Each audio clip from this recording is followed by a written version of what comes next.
देखिए, कांग्रेस पार्टी दिवालिया हो चुकी है और उनकी नेता भी दिवालियापन उनमें आ गया है।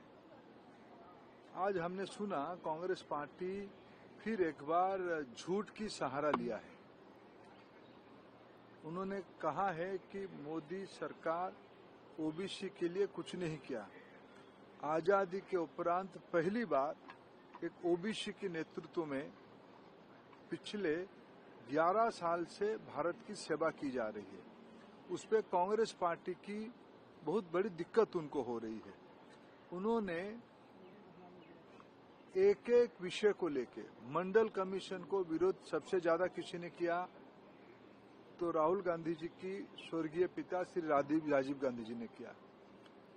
पंडित जवाहरलाल नेहरू जी कांग्रेस की सर्वोच्च नेता थे, प्रधानमंत्री थे। राज्यों की मुख्यमंत्री को उन्होंने पत्र लिख के ये कहा था, रिजर्वेशन देश की विकास के लिए घातक होगा। जब पूज्य बाबा साहेब आम्बेडकर जी आरक्षण दिए थे, उसकी पुरजोर विरोध नेहरू जी ने किया था। उनकी सुपुत्री देश की पूर्व प्रधानमंत्री इंदिरा गांधी जी ने भी उसका विरोध किया था। कांग्रेस पार्टी पीढ़ी दर पीढ़ी रिजर्वेशन के खिलाफ है, विशेष करके एससी, एसटी, ओबीसी की एम्पावरमेंट के खिलाफ है। हम लोग ये दिन भूले नहीं है। आज तो हम कहें नेहरू जी के बाद सबसे ज्यादा समय किसी ने देश को सेवा किया है, देश की जनादेश लेके सेवा किया है तो एक पिछड़े परिवार से आए हुए प्रधानमंत्री नरेंद्र मोदी जी ने किया है। सीताराम केसरी जी जो बिहार के एक अति पिछड़े समाज की नेता होते थे, कांग्रेस पार्टी ने उनको, उनकी मां राहुल गांधी जी की मां को गद्दी में बिठाने के लिए उनको एक शौचालय में बंद करके रखा गया। कांग्रेस पार्टी ने उनको अपमानजनक तरीके से निकाला। उन्होंने आज एक कुछ झूठ बात को फिर कहा है राहुल गांधी जी ने ट्वीट करके कि उन्होंने नॉट फाउंड सुइटेबल को उन्होंने उठाया। मैं आज आपके सामने एक तथ्य रखना चाहता हूं। कांग्रेस की समय में ही नॉट फाउंड सुइटेबल की प्रसंग था। 2019 में जब प्रधानमंत्री नरेंद्र मोदी जिम्मेवारी संभाल रहे थे, तब सेंट्रल एजुकेशनल इंस्टीट्यूशन रिजर्वेशन इन टीचर्स कैडर एक्ट लेके आए 2019 में। पहली बार आजाद भारत में असिस्टेंट प्रोफेसर, एसोसिएट प्रोफेसर और प्रोफेसर में एससी, एसटी, ओबीसी वर्ग के लिए रिजर्वेशन को पक्का करवाया गया। एक्ट के तहत पक्का करवाया गया। ये भी उस एक्ट में लिखा गया, अगर कोई योग्य व्यक्ति नहीं मिलता है तो पोस्ट सीज नहीं कर जाएगा।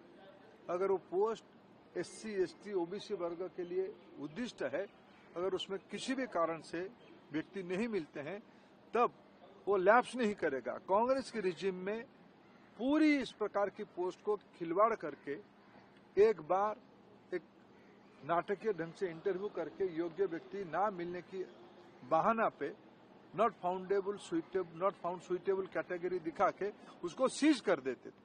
मैं राहुल गांधी जी को खुली वितर्क करना आह्वान देता हूं, संसद के अंदर या संसद के बाहर।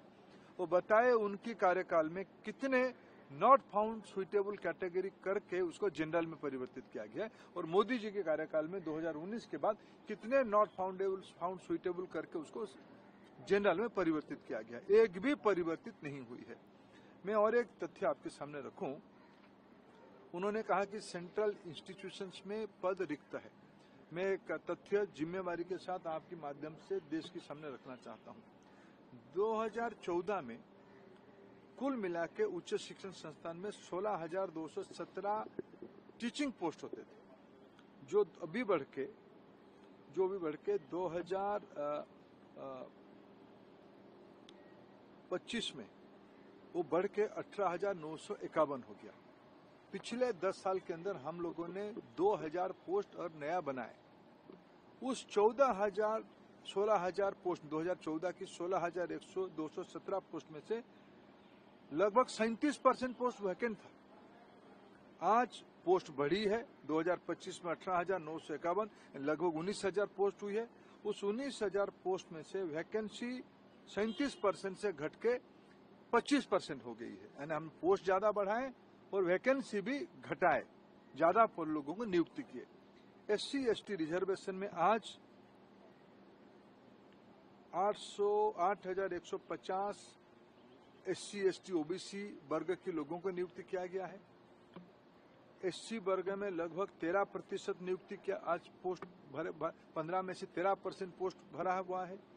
7.5% में से ST में से 6.5% भरा हुआ है और 27% में से 22.8% OBC पोस्ट भरा हुआ है। ये पिछले दिनों में रिकॉर्ड वैकेंसी फिलअप की मुहिम है।